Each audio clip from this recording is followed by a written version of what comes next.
অসমক ভালপোৱা যিমান অৰাজনৈতিক ৰাজনৈতিক ছাত্ৰ যুৱ সংগঠন সকলোৱে ঐক্যবদ্ধভাৱে অসমৰ স্বাৰ্থত কাম কৰিব লাগে।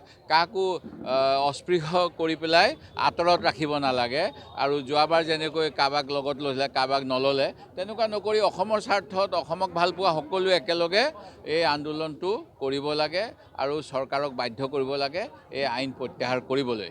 কাৰণ এই আইনখনে আমাৰ অসমীয়া জাতিটো ধ্বংস কৰিব আৰু অসমীয়া জাতিটো ৰক্ষা কৰিবলৈ মই বাংলা জাতিটো ধ্বংস হোৱাটো মই নিবিচাৰোঁ।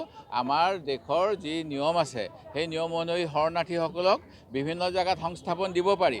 যদি মোদী ডাঙৰীয়াৰ ইমান চিন্তা হৈছে যে ৩,০০০ দুৰ্গা পূজা বাংলাদেশত হোৱাৰ পিছতো হিন্দু বঙালীসকল তাত অসুৰক্ষিত, তেতিয়াহ'লে ভাৰতবৰ্ষৰ অন্যান্য ৰাজ্যবিলাকত সংস্থাপন কৰক, কিন্তু অসমক ইয়াৰ পৰা ৰেহাই দিয়ক।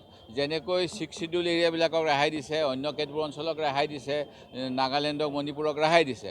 এইকাৰণে দিয়ক যে অসম চুক্তি এখন কেন্দ্ৰ চৰকাৰে কৰিছিলে, সেইখন লৈ পেলাই আমি সকলোৱে বুকু থপথপাই থাকোঁ। অমিত শ্বাহ ডাঙৰীয়াই একেবাৰে মানে তেওঁৰ